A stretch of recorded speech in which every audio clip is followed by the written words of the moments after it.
Baik, saudara. Pagi ini bermulalah sidang parlimen. Bila Dewan Rakyat bersidang, kadang-kadang saya katakan maka terbukalah. Seolah-olah saya tak tuduh, seolah-olah gambarannya seolah-olah terbukalah pintu pagar harimau dalam zoo. Berteramuk balik. Saudara, tak sikit-sikit, tak habis-habis. Saya mengharapkan agar masalah rakyat disantuni. Kita mengharap, saya dengar pagi-pagi lagi, saya dah bangun dengar apa berlaku di parlimen. Amat mengecewakan, saudara. Tiba-tiba saja saya bila dengar apa semua, bila bangun ketua bangkang, saya kata apa pula dia nak bangunkan? Rupanya dia mempertikaikan soal pemberian subsidi kepada rakyat berhubung dengan minyak masak. Jadi, Bapak Perdana Menteri menangani persoalan tersebut. Dia kata memang ada subsidi. Tapi sejak daripada zaman beliau menjadi Menteri Perdagangan Dalam Negeri dan Hewan Pengguna dulu pun masalah ini masih lagi belum dapat dituntaskan. Kerana permasalahan harga minyak masak ni, mereka penerima subsidi ini banyak berhubung kait untuk rakyat biasa. Jadi minyak subsidi yang satu pack RM1 itu satu pack harga RM2.50 itu sedang kadang-kadang dimanipulasikan oleh kartel-kartel mereka yang mengambil keuntungan. Cuma saya terkejut apabila Bapak Perdana Menteri petik pula nama macam Makcik Kiah jual goreng pisang. Inilah saya kadang-kadang saya mengatakan kalangan orang keliling yang Bapak Perdana Menteri, penasihat-penasihat komunikasi sepatutnya kena sering mengingatkan agar Bapak Perdana Menteri tidak tersalah cakap. Akhirnya saya tengok saya dapatan saya daripada yang tular di media sosial, dipotong sekerat saja kenyataan daripada Bapak Perdana Menteri. Itu jadikan isu. Bukannya cerita sepenuhnya. Cerita sepenuhnya dia kata bahawa minyak subsidi ini untuk semua. Ini susah juga nak dikawal. Kalau dia ambil tindakan, nanti dilihat kerajaan zalim. Tapi bila dia beri contoh, macamlah dulu kerajaan Tan Sri Muhyiddin dulu, Kak Limah lah, Makcik Kiah lah, Pak Saleh lah. Jadi bila ambil contoh tentang kehidupan rakyat begini, rakyat nak dengar. Tapi bila yang awak menyebut tentang penjual goreng pisang, alamak saya kata, kenapa dipetik nama penjual goreng pisang? Banyak kalau nak sebut. Macam ambil lah contoh yang lain. Jadi sepatutnya pegawai segeralah bila dah salah silap juga ataupun salah sebutan, cepat-cepat. Ini tidak dibiarkan begitu. Akhirnya hari ini saya punya Facebook penuh. Instagram saya punya WhatsApp penuh. Dan semua cuplikan yang sekerat.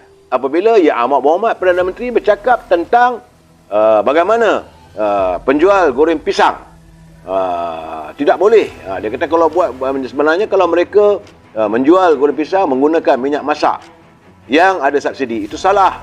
Aduhai, sepatutnya dijelaskan setegas-tegasnya. Jadi orang keliling Yang Amat Perdana Menteri ni kena fikir, kena cari jalan cepat.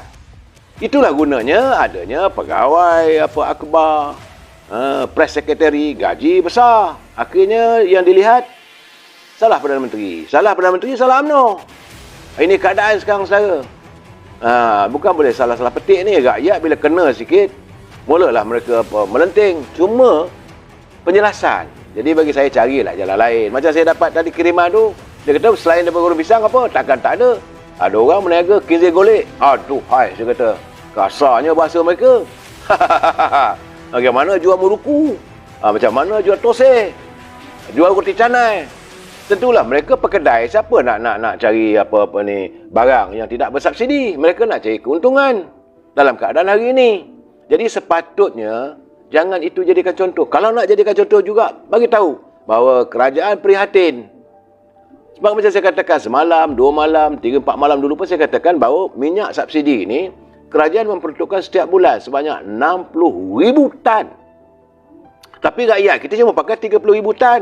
Ke mana perginya? Masalahnya adalah kartel-kartel ini. Mereka yang mengambil minyak bersubsidi ini dibungkus mula ataupun dihantar ke Siam, ke Thailand dan sebagainya. Jadi bila dalam negara ni kurang, mengamuklah rakyat. Itu cerita dia.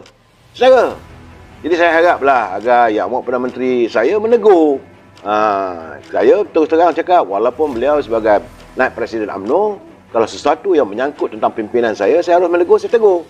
Kita jangan tak berani menegur. Tapi janganlah kita beri teguran, kritikan itu dengan cara kasar. Saudara. Itu cara dia. Sebab saya tengok agak berbeza. Bagaimana pemimpin daripada negara luar, contoh macam Pak Jokowi. Hari yang sama, hari ini juga saudara, tular dalam media sosial, itu dengan TikTok. Kalau saudara subscribe atau melihat dalam TikTok, bagaimana Pak Jokowi, Presiden Indonesia, turun ke lapangan bertanya dengan penjual ubat. Dia pergi ke farmasi, dia tanya. Dan bila sahaja penjaga kedai ubat itu memberitahu bahawa bekalan ubat dah tak ada. Jadi dia kata ubat ni tak ada, ini tak ada. Dan Pak Jokowi ambil telefon, dia terus telefon Menteri Kesihatan. Itu yang tular dalam media sosial, itulah tular dalam TikTok dengan sendirinya. Ni saya ni Pak Jokowi nak bagi tahu, minyak ubat di kawasan ini tidak ada bekalan. Kenapa jadi begitu? Selesaikan masalah. Jadi maknanya pemimpin dilihat begitu empati pada nasib rakyat. Tapi bila cerita tentang goreng pisang di parlimen, dah jadi cerita lain. Itu contoh dua perbezaan, saudara. Nak tangani, nak sentuh, bahawa mana kerajaan prihatinlah tentang untung nasib rakyat yang sehingga ke tahap berniaga goreng pisang. Boleh, tapi salah petik. Jadi saya harap pegawai yang orang keliling kelalang Perdana Menteri pun cepat-cepatlah prihatin. Kalau agak-agak benda itu agak sensitif, boleh dipolitikkan. Cari jalan bagaimana untuk misalnya rakyat dapat tahu. Sebab hari ini Dewan kecoh, saudara. Saya kata ni macam buka balik zoo.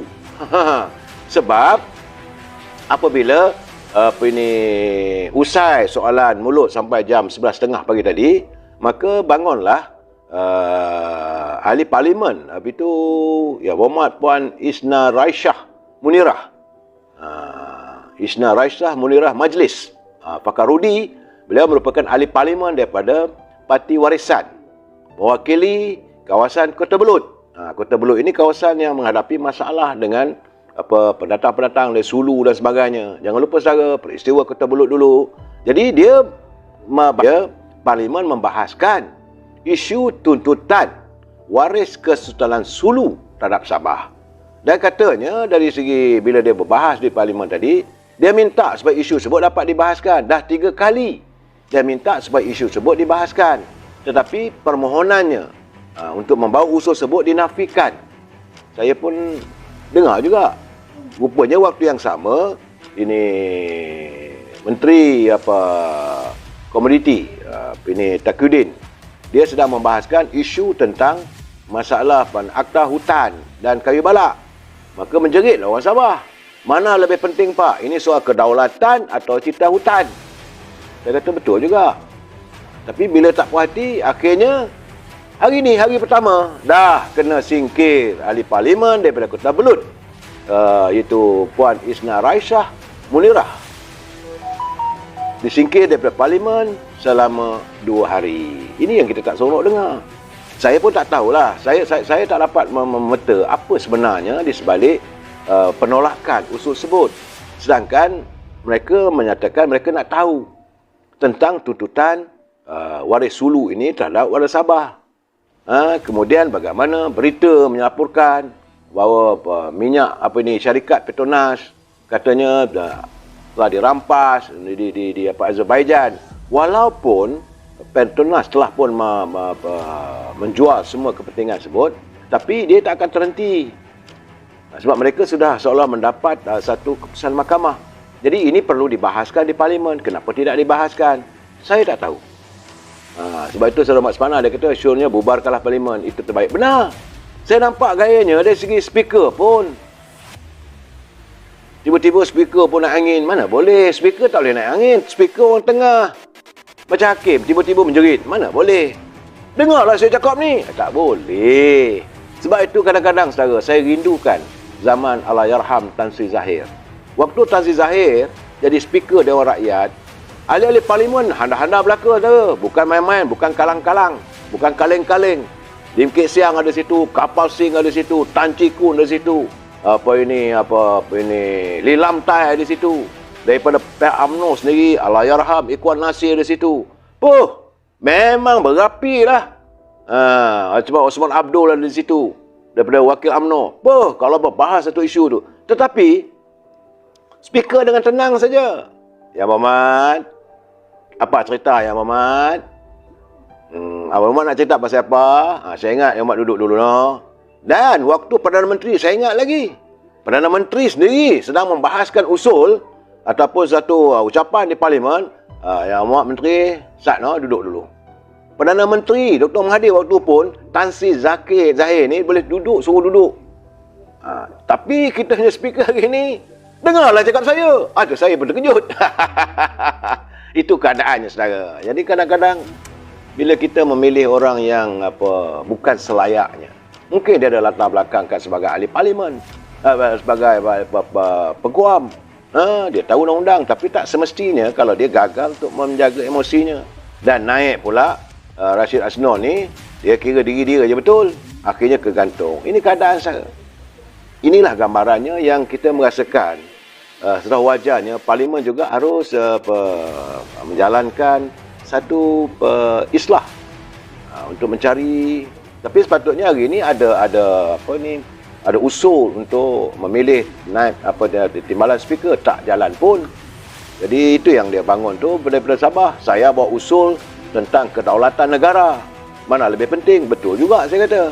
Saya tak tahu apa alasan isu ini tidak boleh dibahaskan di parlimen. Sedangkan parlimen adalah dewan tertinggi. Apa saja isu, sensitif tak sensitif, yang terbaik elok dibahaskan di parlimen. Kerana parlimen adalah dewan tertinggi. Dan setiap ahli parlimen mempunyai imuniti untuk membicarakan setiap masalah negara. Tapi apa nak buat, saya tunggulah besok apa pula lagi. Soal balak, soal hutan apa semua tu. Memanglah kita pun prihatin, bukan tak prihatin. Sebagaimana ya Muhammad Datuk Aziz Rahim, bila persoalan tentang pembalakan ataupun penebangan hutan-hutan, dia dekat Alta sebagainya, dia menyentuh tentang apa yang berlaku di Baling. Itu betul, elok. Tetapi yang mana lebih dulu? Tapi jangan hanya sepatutnya kalau speaker dia kata tak apa, yang Muhammad punya usul ini kita bawa dalam sidang kali ini. Okeylah, legalah kawan tu. Ini tiba-tiba dah 3 kali bawa usul ditolak. Bagaimana? Saya punya usul 3 kali, Pak. Ini soal kedaulatan katanya. Saya senyum. Saya dengar, Allah. Akhirnya berbaluk-baluklah sini. Kalau saya tengok tadi sidang parlimen ni, Allah. Cuba cai jadinya, tak tahulah. Dan hari ini juga kita